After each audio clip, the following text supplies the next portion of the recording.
Hi, this is Cindy Presgraves with Real Estate Divorce Single Mom, and today I have Vic Wilson, and we're going to be talking about New Holland. Hi, Vic. How are you doing today? I'm great, Cindy. I know you are. You're always in a great mood. It's just good to be here. Good.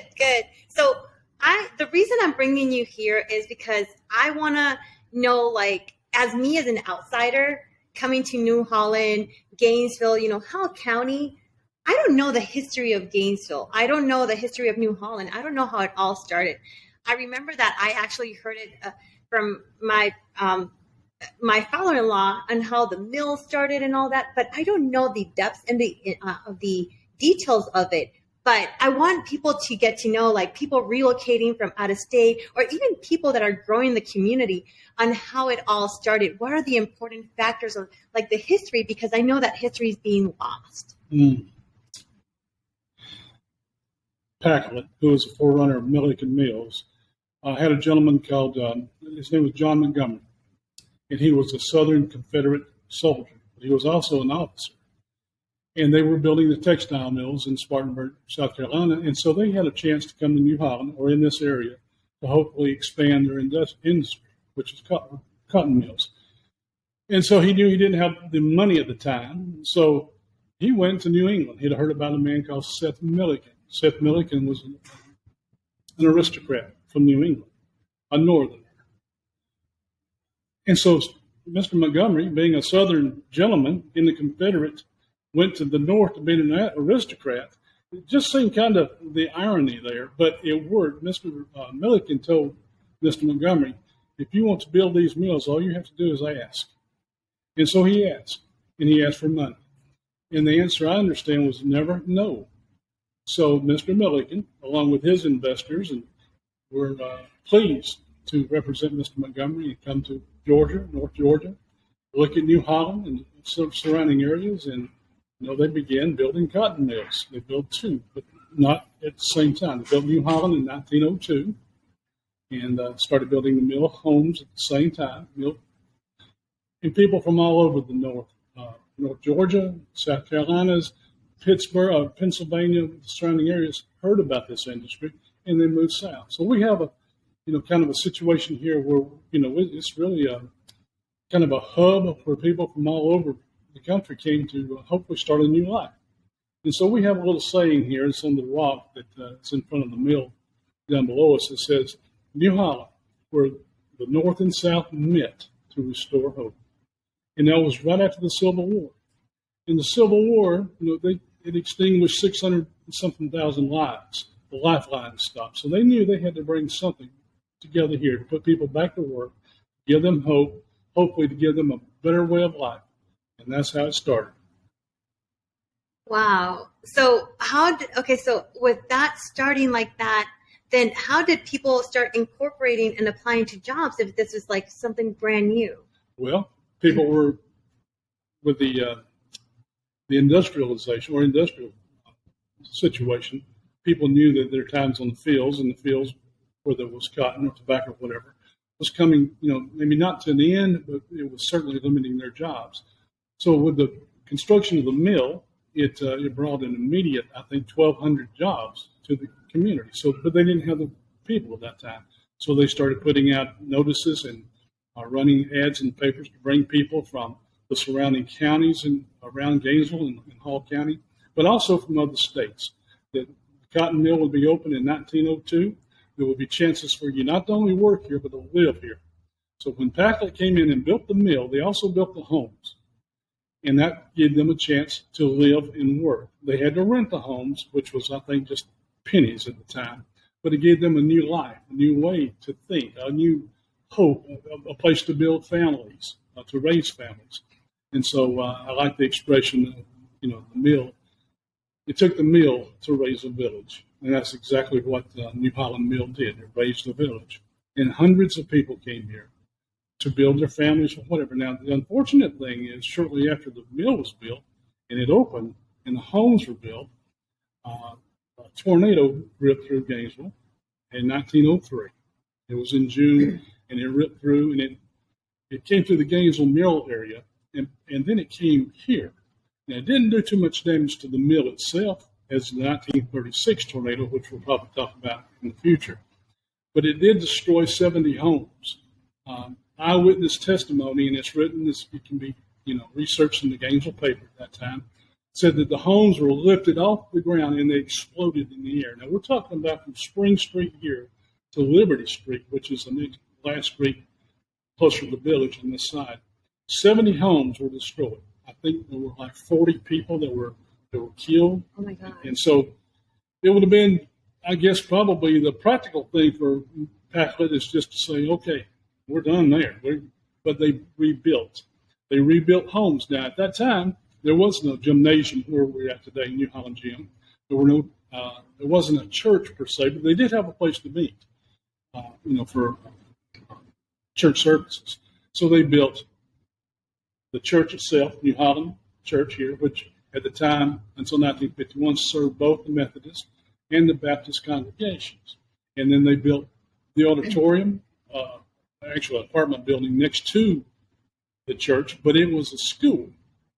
They had a school across the ball field behind, across from the street here, and it was an academy. But that served only a certain number. So as people moved in, they needed more room. So they built the number one school, basically the number two school, next to the Methodist church, or the church behind us here. And that brought even more people here because of the school. And so the mill paid for the school, they paid for the teachers, they provided recreational services. This gym, which wasn't built until the first shovel was dug in 1918, that people was July the 4th. I know it was. In 1918, and so recreation. If we're going to provide a place for them to work, we need a place for them to play, and the churches are a place for them to pray. And with that, they built a clinic to serve in case of any kind of malady that may be going on in the village or with the workers in the mill. They built an office building, which was once across the highway from the gym here. It had its own store, its own general store. It had its own post office. And eventually its own fire department, a volunteer fire department, barber shop, clothing, and then a general store itself, and then eventually the restaurant, which served. But offices upstairs in the building were for the supervisors of the mill to make, whenever necessary, to make decisions for the village. So they resurrected the church, the mill, and built the homes again to start this village all over. Now, this kind of came and became really a full functioning village in between 1903 and 1904. It didn't waste time. They rebuilt it, but they didn't have to resurface the mill or rebuild the mill. They just rebuilt the homes. Now, the homes themselves were built as duplexes for the most part. And so there are two families living in the homes that rented, from the mill, from Packlet. In order to rent these homes, you had to work in the mill here, which was very interesting. And so they did, and it brought droves of people, wagons, horses. They flooded here, and they were given opportunities to work, to play, to pray. And then they built a school, an additional school. When this school that was once behind us here, they built the number 3 school, which was across the street where the ball field is, that the Ibisfers have helped build. That was the elementary school that I went to. It was school number 3. It opened in 1928. It closed, I think, in 1971. With that, when you look at it, they said, well, if we're going to put money, if we're going to rebuild this community, they need to have purpose for living. They need to have a reason for living, and they need to have joy. They need to have a place to play, a place to worship, and a place to congregate. And they built an auditorium then, in 1921, 2-story auditorium behind the gym here, up on the hill, right behind the church. And that was for plays. That was for eventually movies. But it also served as overflow for the schools. That was just overflowing. If anyone were to get Dutch Webb's, Mr. Webb's book from 1984, I believe, he gives just a terrific history of the It's our Bible. It's the New Holland Bible. It will show pictures of just summer school, Sunday schools here in this church. Hundreds of kids. So they had to provide a place for them to go to school. Not only that, they hired the teachers. They found the best teachers they could find. They paid them. This was before Hall County became involved with it. And so New Holland, again, was, I guess you could say, on its way to becoming a fully self-sufficient village. At the end of the Civil War and prior to World War I, and of course prior to the Depression, this place was booming. Wow, that's so interesting, because it's just like you see like these little houses, and if you've driven around Spring Street, what other streets? Spring Street, Carolina Street, Tower, Corey, Liberty, Stone, Terrace, Mill, Myrtle, Branch. Now, this drive around the gym is called Myrtle Drive. Okay, so this is going to be, so if you ever go by New Holland, and this is going to be on a later day podcast, I'll have video, pictures, and all that about what Myrtle Street is, the New Holland Parlor. Oh my gosh, you have to see this. But driving around it, this is where it all. And we have South Myrtle, we have Victor's. It's a sign that says Victory Street. It's really a Victor Street, named after Victor Montgomery, who was the son of John Montgomery, one of the founders, and he was eventually the president of Packard, especially New Holland Mill, and also East Main. Now, the people on Ridge Road consider themselves part of New Holland, and also out toward Linear Park Hospital. That was kind of, but it's mainly the streets that the mill built and built the homes to go along with them. Wow. So like this area has so much history, and sometimes we just drive around places and we're like, hey, you know what? Nah, you know what? We don't even dig into or even think about like the history that was like, I know like the houses around New Holland, not New Holland, Holland Parlor, right? This is New Holland Parlor. New Holland Parlor is where we are actually doing the podcast. If you go around it, it's like, it has like, what were the houses around that, this name, like this? All right, in Myrtle Drive here, these 3 homes were built for teachers.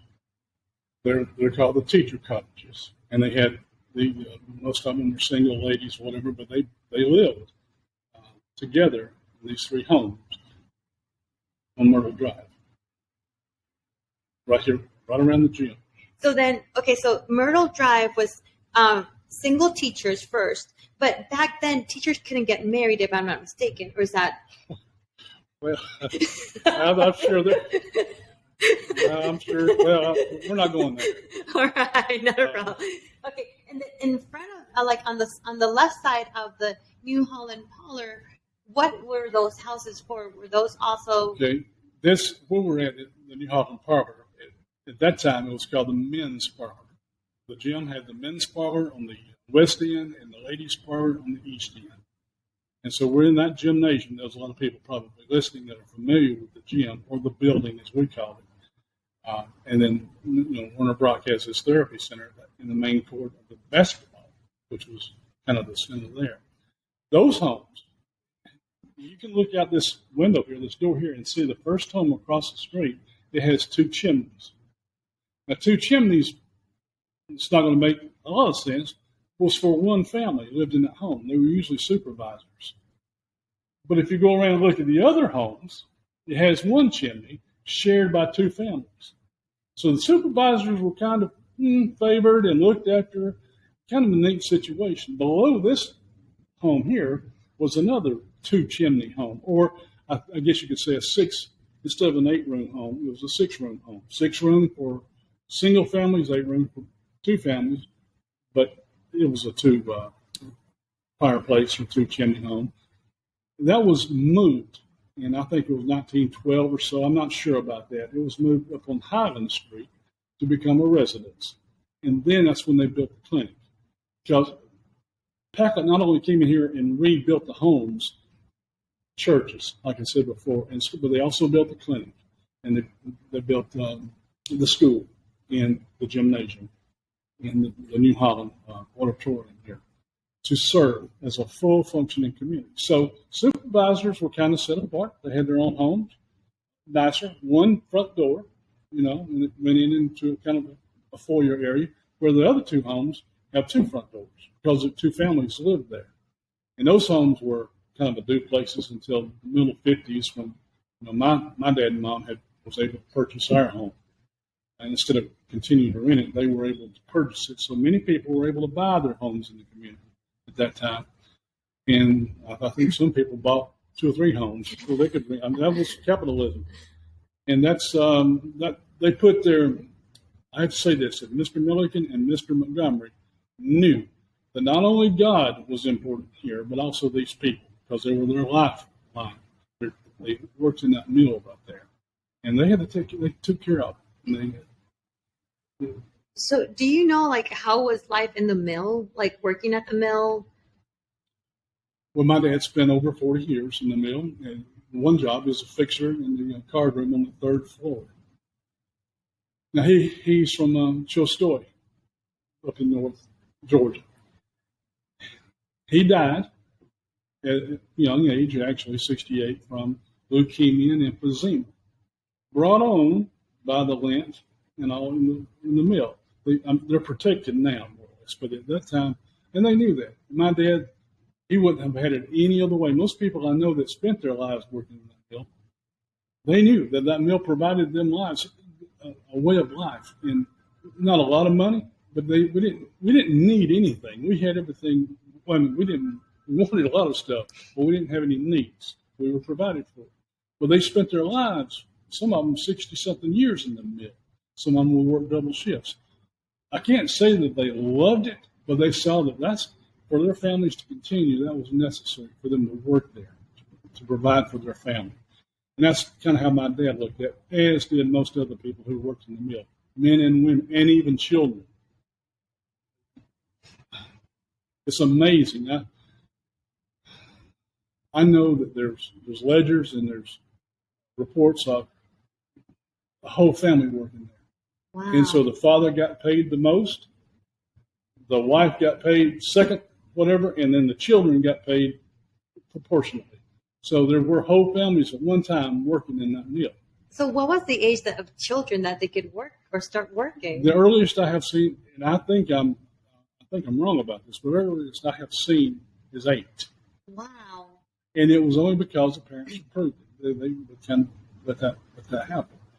But I think 8 is the earliest that I've seen. It might have been, get a few extra pennies a week.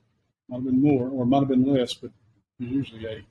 And they had jobs. They didn't have the technical, the highest, whatever. They were sweet. I swept cotton off the floor 2 years down there. So they did things like this.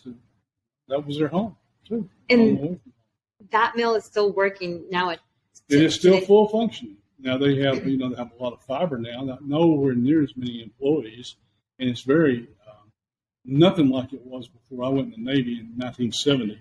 You could open those doors, but you could still open the doors and bring and smell that linseed. It is just something about it. I mean, it's the South. It's the textile. And it still just gives me chills thinking about it. But they still operate. All 5 floors are operating. Wow.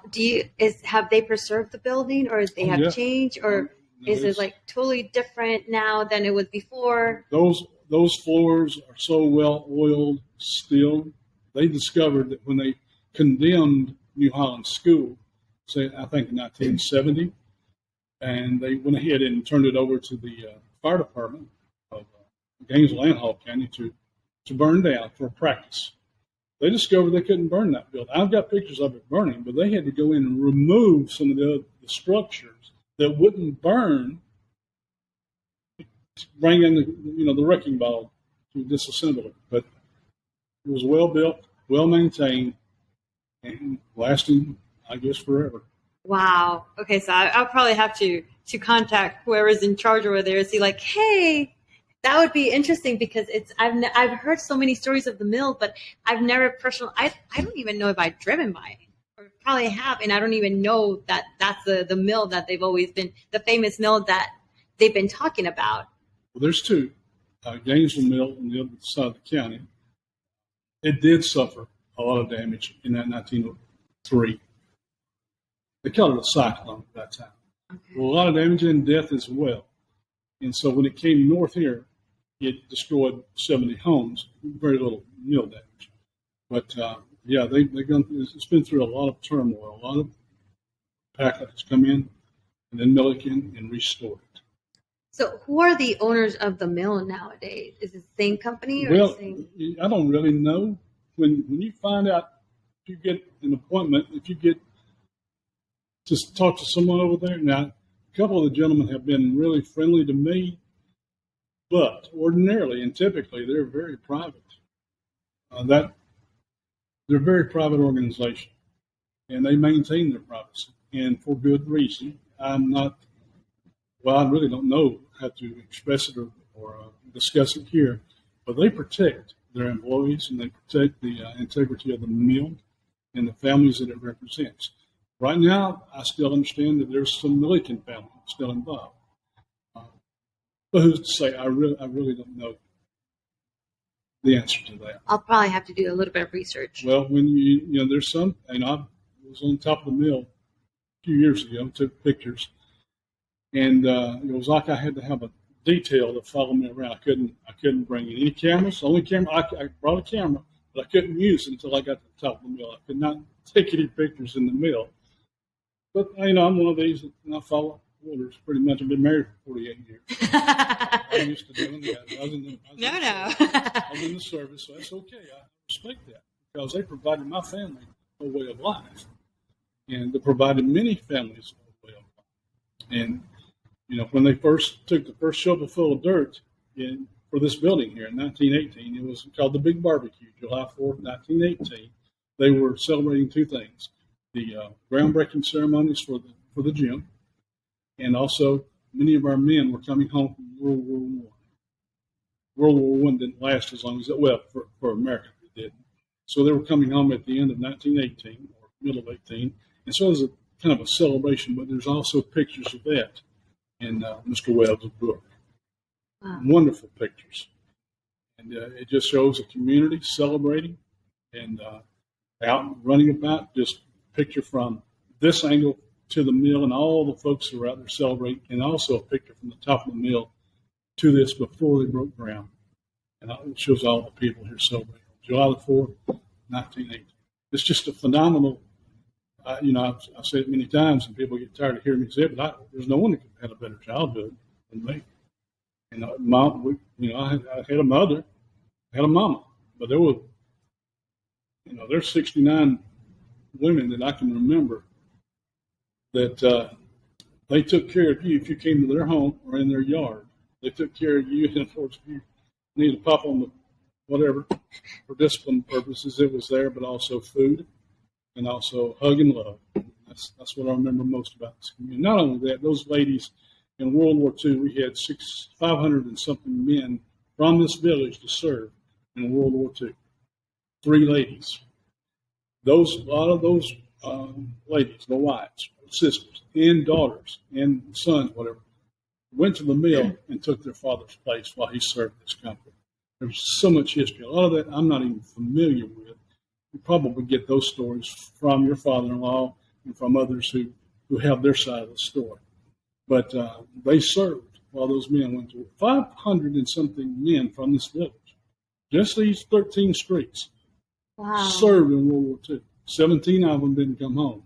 And so there's New Holland blood, all Pacific, Atlantic, Germany, all over Europe.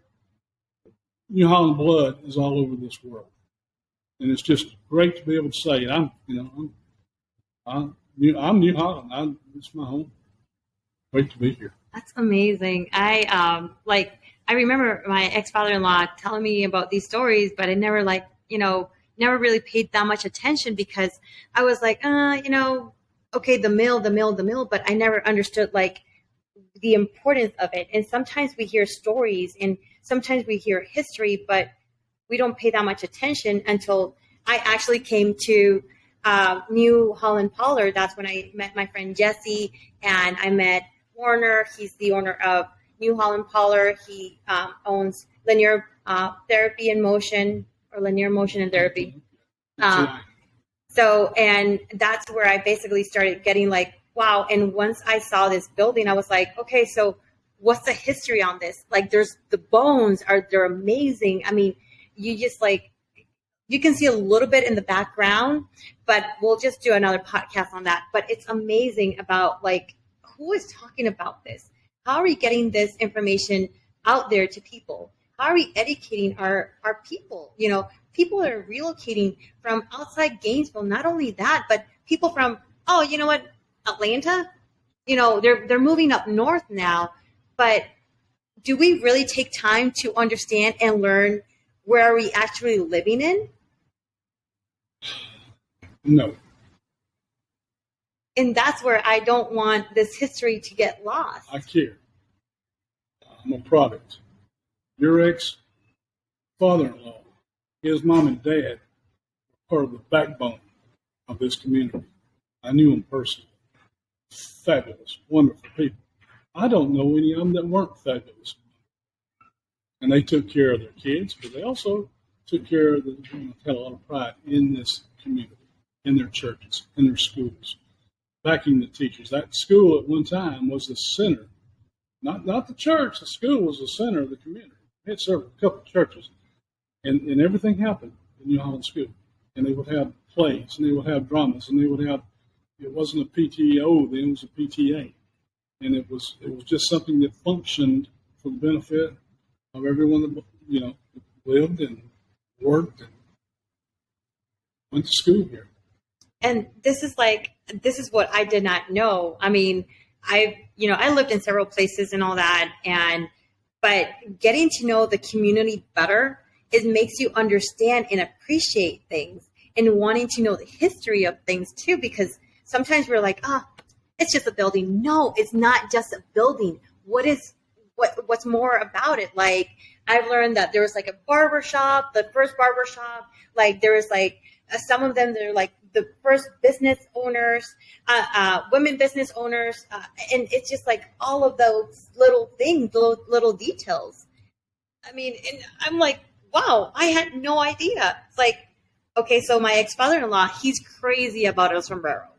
And I'm like, okay, so what's up with that? He always talks about El Sombrero. And I never took my time and said, okay, so what's up with that? Because of Vic, I understood that was the first restaurant in 1985. First Mexican restaurant that came into Gainesville. Was it Gainesville or New Holland? Gainesville. And that's where it all began with that. And it's just like, now I'm asking you guys, have you guys ever thought about where are little things coming from? Where the details of history? And that is so important. Well, it's you talk about the meal and the restaurant. The best hamburger in Hall County, still, because I like slaw my hamburgers, and it's still a double D. Double D came from the mill and from Pilgrim's Cafe across the street. They shut the cafe down and moved him into the mill to feed 5 floors of employees. And when that happened, they started making changes, I think, in the middle 70s. They closed the canteen, which is where Pilgrim's Cafe moved to. A man named E.C. Dale he had kind of inherited from his father-in-law, Arnold Pilgrim, and built Double D on the Grenada Highway. I think he built 2 or 3 of them, but the one that survived still is owned over here on the Grenada Highway. And it's owned by descendants of people who grew up in this village. Gary Griffin is the present owner. His mother, Sandra, grew up here, and it just came down through the. And the gentleman before it, Scotty Petrowski, he's not a New Holland name, but he married a New Holland girl. And so it stayed in the roots there. And it's still the best to me. I love them. I've actually never gone to Double D's. Is it Double D's? Double D. Okay, Double D, just in case. Okay, so that's a new place that I would have to actually go to because I did not know that. If you didn't tell me that, then I'm like, oh, you know what? My guess Chick-fil-A, right? No Chick-fil-A here. So, and it's about also like supporting our community, like local businesses, not these chain restaurants. I mean, I understand some people love like, easy, but then Are we actually looking into supporting our own businesses here in the community and getting to know them? There's I love this pizza place downtown Gainesville. Atlas. Well, yeah, Atlas. I love that pizza place. I really like El Sombrero too. And I don't know I can't remember if there's any other like local restaurants that I go to or that I'm familiar with that are like in town. Oh, Collegiate, right off the square. Collegiate is, I hate to say that it's our version of the Varsity, but it's, to me, better than the Varsity. The best hot dogs, hamburgers, clientele, friendliness, just the ambience. It just makes you feel like you're back in the 50s, and the food is just fantastic. Oh, we are inundated with wonderful restaurants. I can't even begin, because I'm an El Sombrero fan too, but we live near another one in South Hall that I'm not even going to mention. Well, it's La Korea, but I don't know if I've ever had any bad food. Okay, so you know what? I've never been to La Parrilla, but there's a restaurant. Okay, we are going to have to do a podcast. Yeah. We're going to have to do a podcast about restaurants in Gainesville or New Holland. That's right. But the best meals that I've ever had too were right here in New Holland in the homes. Without meat. Pot of beans, cornbread, mashed potatoes, pickled beets, slaw, sweet iced tea. That's still my favorite meals. I get that over here at Rabbit Town. Okay. You can get it at Longstreet. You can get it at Loretta's, which is Nichols. Yes. Nichols. Okay, so I'm familiar with Rabbit Town because my ex-father-in-law, he loves Rabbit Town. Rabbit Town, Longstreet, Loretta's too, but he really is a big fan of Rabbit Town. Me and too. Rabbit Town is like down the street from here. So it's just like, it's just like, do people know, new people coming into town know about these places, know these little things? I mean, this is like, wow. I mean, knowing these places, eating there, it's better than eating in a fast food restaurant. And it's really, really economic too. And it's awesome because they have the great customer service. And I love it because, I mean, they have sweet tea. They have greens. I love greens. I've learned how to eat greens, by the way. And I mean, the cornbread, it's funny because I've learned a lot while I'm actually in the South now. And I want to keep on learning more and more about how to integrate myself in the community. And this is why I'm talking to you, and I'll be talking to other people because it's the history of Hall County. Technically, yes, New Holland, but it's getting to know where my kids are growing and being part of the community. How I can help people in different ways, not only in real estate, but you know what? This is where you're finding when you're actually moving to Hall County. Or, I mean, Hall County can be in so many ways. I mean, New Holland, Gainesville, South, North, East, it doesn't matter, but this is what we have. This is the value of this community. I agree. One of the interesting things about our history is that I forget who, I thought one of the gentlemen called Dunlap from the city of Gainesville. The original plans for this village put the mill in the middle of the village with the roads coming in from west and east and going around the mill. It was going to be the center, and the homes were going to be built.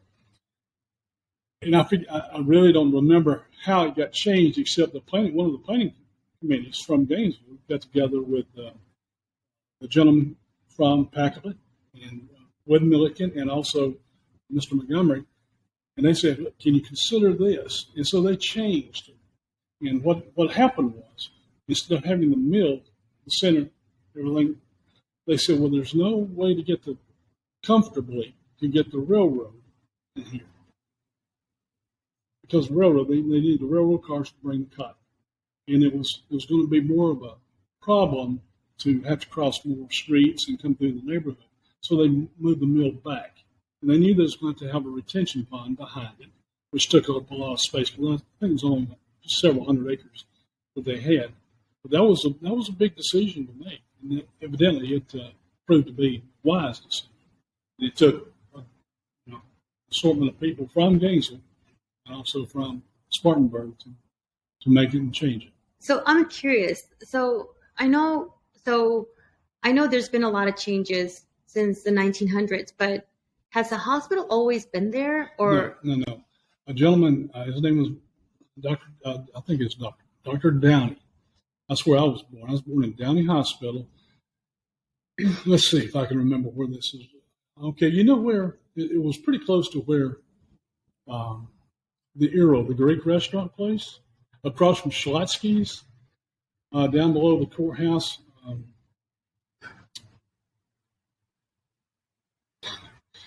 At the end of Washington, and it was off the square where they just took down the Regions Bank. okay, so It was you below the Regions Bank. are you talking where Homestar is right now? I don't know what I'm not familiar with Homestar. Okay, so you go Washington Street. Beginning of Washington Street and going up to downtown Gainesville. But then it's just like there's like a building there before you get to the square. There's that brick building. I think it used to be a school. That's on the other side of Gainesville. That's the gym of 36. That was the old Gainesville High School. We're talking on this side. If you saw where Schlotsky's is and where it's called Pinnacle Bank now, it used to be Wells Fargo, it used to be Gainesville National, all this stuff. It's kitty corner of that, but it's up just a little bit. That was the Downey Hospital. That's where and then it went to Hall County Hospital, which is where it's at now, and it's grown astronomically Yeah, it since has, those days. and it continues growing. And A lot of these folks, were born out here in these homes. so, do you think that like this area? I mean, I'm seeing like with all the new like the medical sides and all that, it's going to become a medical community most likely. That's interesting you say that because I'm a Burnell graduate and got into teaching, etc. But I still have a couple of ties with Burnell. And in talking with a couple of the gentlemen up there, the former president, and I think I don't know if this gentleman's still there. I won't mention his name. Burnell, in my opinion, is they would like to be considered the medical college of Georgia. That's only what I've heard, kind of a rumor, but it makes sense to bring the ball field, to bring students out here, to bring teachers, staff, medical facilities out this way.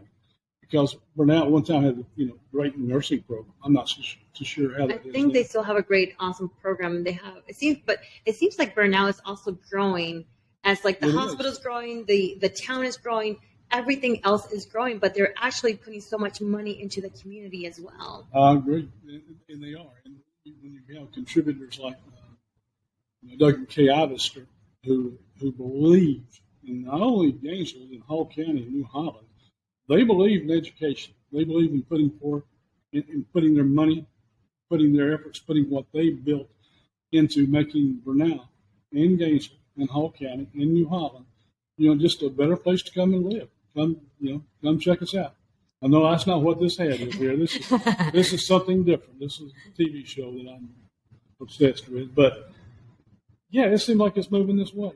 It does. There's several doctors that own several homes still in this area, and so I think I'm sure they've got some ideas about what's going on here. Not necessarily to make money, but it's okay if they do. We're a capitalist country, but hopefully not to let these homes get run down. If you go to Gainesville Mill, the homes there's not that interest down there yet. Hopefully one of these days somebody will. But here in New Holland, wow. It's like I've been seeing like a lot of houses, like people have been like flipping them, they've been renovating them, and these houses used to be back 200, 300,000. Now you can find them if you're going down to Green Street, or Green Street is most likely commercial, but if you're going like behind it, then you're finding $400,000 to $600,000 homes, and these are not even by the lake, and this is like. But you know what? The beauty of it has no HOA, which is awesome. I have a friend that she's an executive chef at Kaya Winery, and she owns. I think this house is between $500,000 and $600,000 now, and she bought this house like 2 or 3 years ago. It's a beautiful home. She's renovated it. She's working on it, but it's beautiful. It's preserving that history. To preserve the history. That's what counts and here. Provide a better place to live. There's still 5 of us to meet, Millie kids, my friends. 5 of us guys meet each month, and we go somewhere to eat. We'll find a place. That's one of the main things. We'll get there and we'll share stories, whatever. But I would love to see that grow. Now, up until a couple of years ago, I would have a monthly meeting, or every other month, meeting of the Millie kids, the ladies and the gentlemen that grew up here, had ties here. And we'd meet, at Bernal. We had places at Bernal to meet. We'd meet in a restaurant. And, it grew exponentially. But that kind of died down. We lost several of them to death. Several people have moved away. But we still find it interesting to meet each month. Now, when we can get together, Betsy House runs this parlor here.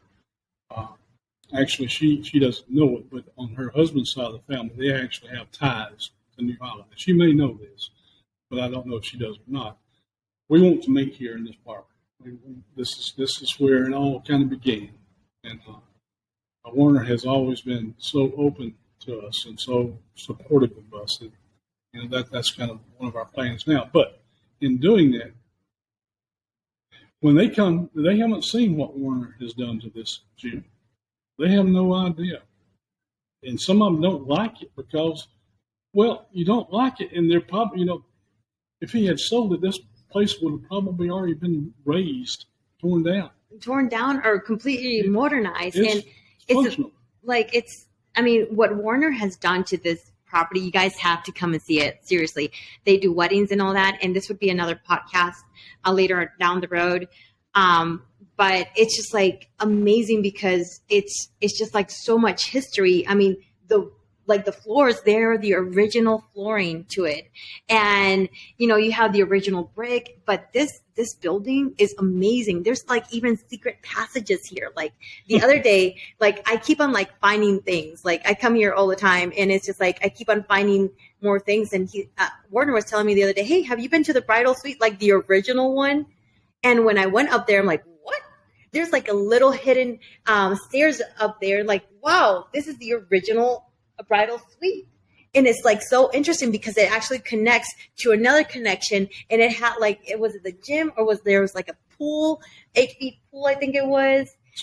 That's floor below us. Yes, the floor below us. And then there was a walking balcony. Yeah, a walking balcony around the gym. Mm-hmm.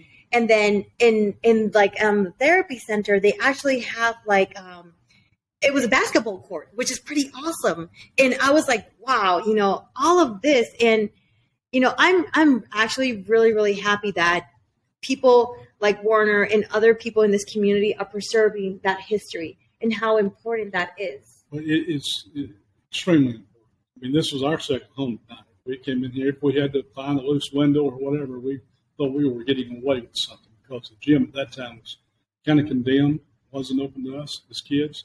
But we'd find a way to come in here, put bulbs in the lights above the gym floor, replace the fuses, and we'd sneak in here. We knew where we could have a window or whatever. But we weren't real smart because as soon as we came in here, we'd turn on the lights and I would tell the world that, hey, we're here, this gym playing ball. But anyway, it's just a wonderful place.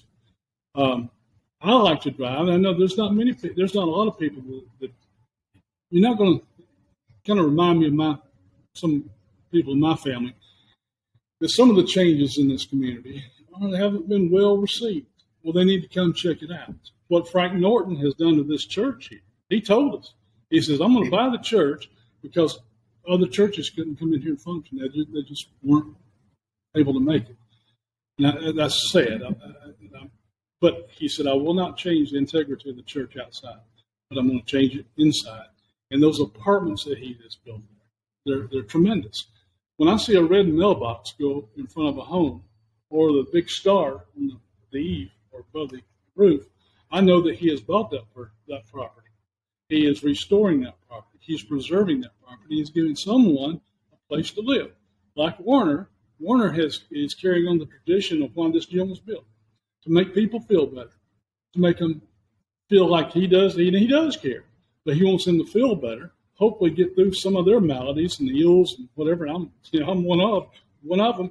It works. So, what he's done here, what Frank Gordon has done here, what Mr. Ivester has done here, what some of our property owners have done on their own. To me, it just I love driving through here a couple of days a week just to drive through. It's just I don't know, just exhilarating because I know I'm not going to be here much longer, and the Bible says that God's going to make it better in heaven. Well, it's going to take a while to get better than New Holland, but I got a feeling that there's going to be a lot of celebration, a lot of laughter and all going on. But right now, we're enjoying each other. A lot of laughter, a lot of celebration, a lot of eating. And sometimes those stories get a little longer and the lies get a little bigger, but we enjoy each other's company.